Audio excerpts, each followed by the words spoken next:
Welcome, my name is Wens from MinDCet. Today I will present you about passive sort power and how to measure capacitors in large signal excitation.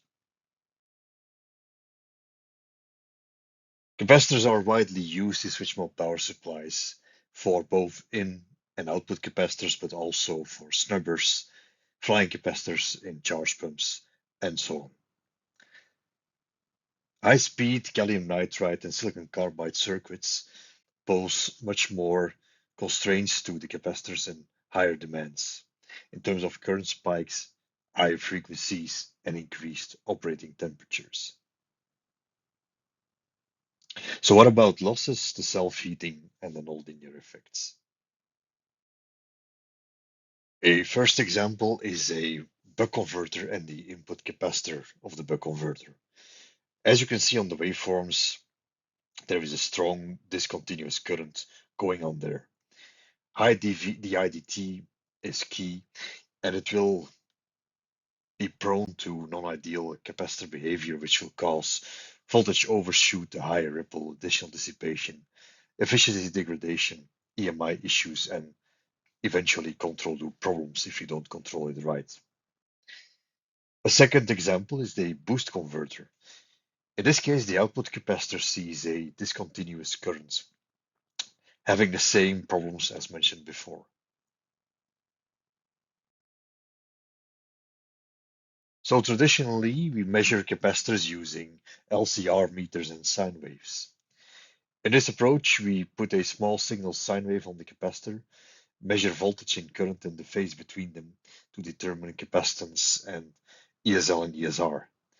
Eventually, with an AC blocker, we can also put a DC bias voltage onto the capacitor. This creates the typical bathtub curves, impedance versus frequency, as we know from datasheets. However, in many switch mode power supply applications, a sine wave is not really representative for the application.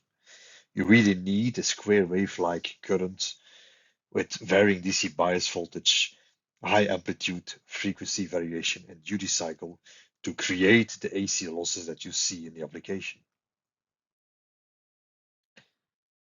MADCAP is a principle that we use at MinDCet. It induces a square wave current excitation based on a boost converter.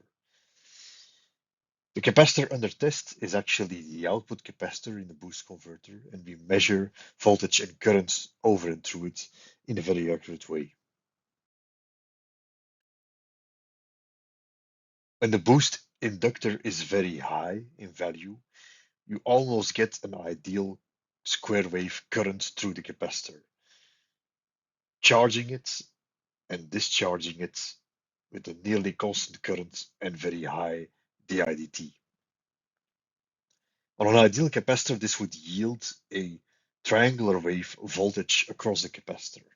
Of course, non-ideal effects will cause this to look a bit different.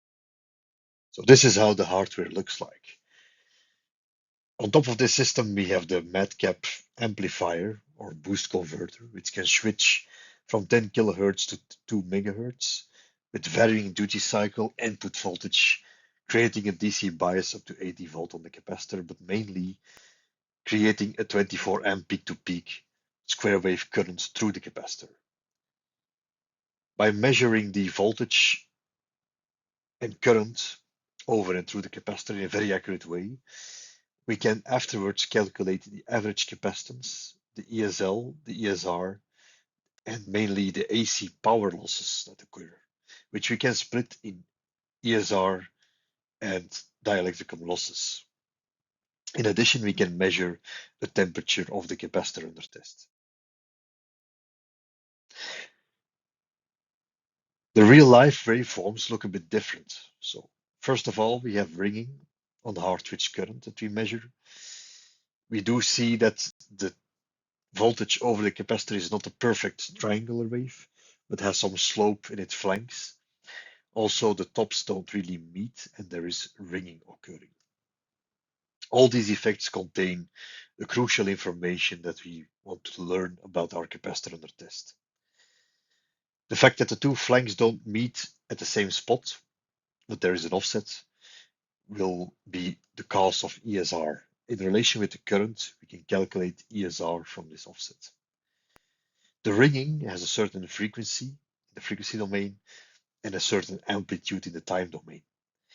These we can use to calculate in a very accurate manner the ESL down to nanohenry range. Here we see some real-life measurement data of a tantalum gap. As a function of frequency, we see here the AC power loss, which tends to increase with frequency on the one hand, but also with increasing ripple current. That is more or less intuitive. What we can also see is the fact that the capacitance will be relatively constant over the frequency and at some point will peak. In fact, this is the resonant frequency of the part. The ESR and also ESL will behave in a similar way and will be able to calculate quite accurately over frequency, which in the beginning we see is right constant and at some point will increase with frequency.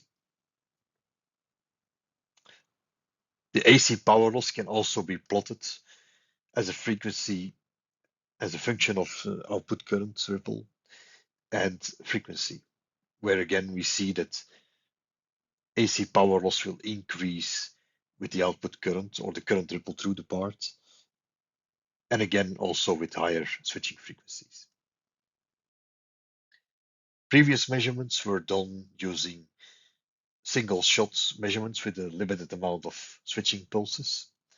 We can also do steady state measurements with pulses or continuous switching if you like, where we can really look at self-heating over time and the PAC loss, how it evolves over time.